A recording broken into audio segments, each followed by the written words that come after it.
Okay, back na tayo sa Healthy Reading 064, February 16, Sunday. This is an advanced reading. Ay, nako.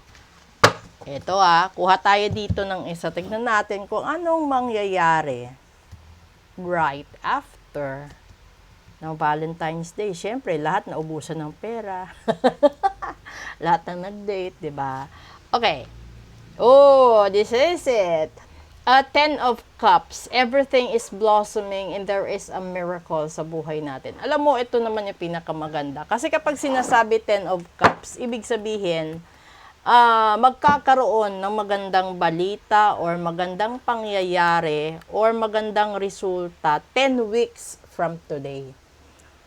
Which is 10 weeks from February 16. So, magbilang kayo ng 10 linggo from February 16. May mga may mga pangarap or may mga inaasahan ka na matutupad.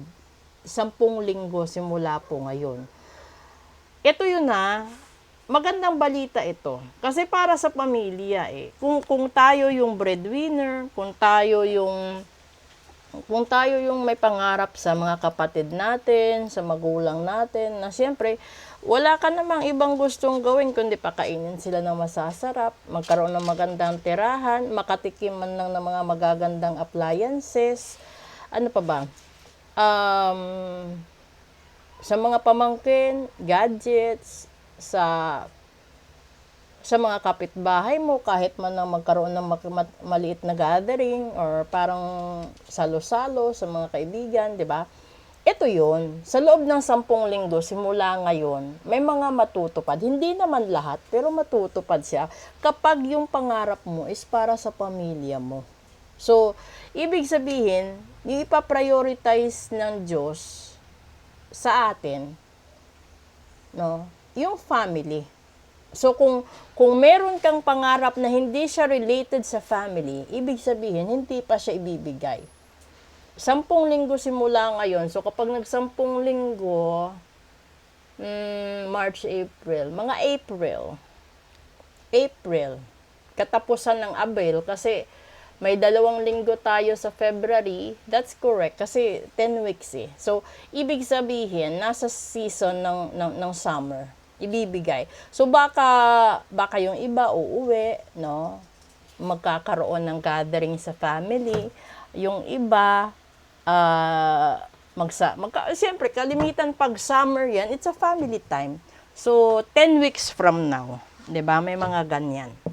At itong sinasabi ko is kapag wala kang halong barang, kulam, sumpa at gayuma, kasi maraming mga pamilya na dumadanas din ng sumpa.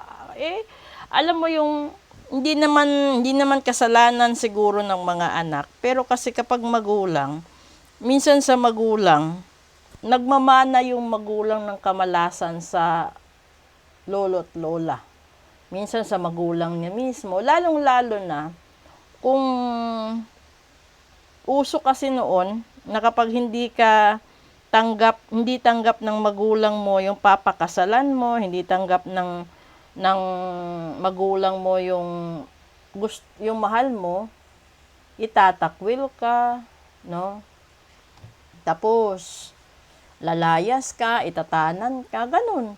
So ito yun. Ito yung mga sinasabi ko sa inyo na kapag may mga ganyan, halimbawa, nagtanan kayo kasi ayaw ng magulang nyo sa inyong pagsasama o pagmamahalan, magkakaroon kayo ng glitches sa blessings. Kasi hindi kasi bukal sa kalooban ng magulang. Tapos kapag dumating yung panahon na hindi ka pa rin napatawad ng magulang mo hanggang namatay ito, mas mahirap. Dahil hindi mo na alam kung pinatawad ka. Kasi iba pa din yung humingi ka ng tawad na buhay pa, kaysa humingi ka ng tawad na nasa ilalim na ng lupa. Ngayon, kung ikaw yung tipo ng anak na umalis ka, naglayas ka, tapos nagtanim ka ng sama ng loob, Ganun yun. Sa mga magulang, ganun din po yun. Kung ikaw naman yung tipo ng magulang na medyo matapobre, no? Dahil yung minahal ng anak mo is mas mababa yung standard sa buhay sa standard ninyo, o sa tingin mo hindi siya nakapagtapos ng pag-aaral kaya hindi siya deserving na maging asawa ng anak mo at itinakwil mo sila, magkakaroon ka din ng sarili mong karma. Kasi maghihirap yun eh. Yung nagmamahalan, maghihirap sila sa buhay-buhay nila dahil sa'yo. Kung tutuusin naman, no, para lang sa akin nandyan yung magulang, pero hindi ka pwedeng magdikta sa anak mo. Pwede mo silang i-guide, pwede kang mag-suggest, pwede kang magbigay ng opinion, pero wag mong kontrolin yung anak mo na maging replika mo or maging sunod-sunuran sa'yo. Kasi, kahit sabihin na natin na lumabas siya sa katawan mo, ipinanganak mo, naging ganyan, lahat naman tayo, creation ng Diyos eh. So, siguro, yung pinakamagandang gagawin mo dyan, suportahan mo yung anak mo sa mga magagandang bagay, no? Kung ano man yung pangarap niya. Pero kung meron mang mga bagay na parang sa tingin mo lilihis siya ng landas, dun siguro kailangan mo siya talagang bigyan ng minsan pakitaan din ng pangil, 'di ba? Walang masama, para hindi lang natin alam eh. Pero alam nyo ba na kahit gaano kaganda ang takbo ng pamilya at mag-anak, kung pakikialaman ng ritual, mawawasak ang isang pamilya. Yung sinasabi kong pagkawasak is hindi lang simpleng paghihiwalay, kundi may mga tao kasi sa mundo na kapag nagalit sila, no, alam nila kung ano yung strength and weaknesses. So, kalimitan, kapag nagalit sila, yung tinatanggal nila is yung strength mo at yung tinatamaan nila is yung weakness mo. Kaya nadadamay ang buong pamilya. This is the healthy reason.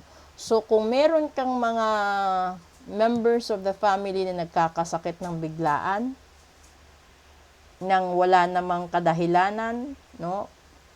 Ito yun. So, ibig sabihin may nakikialam.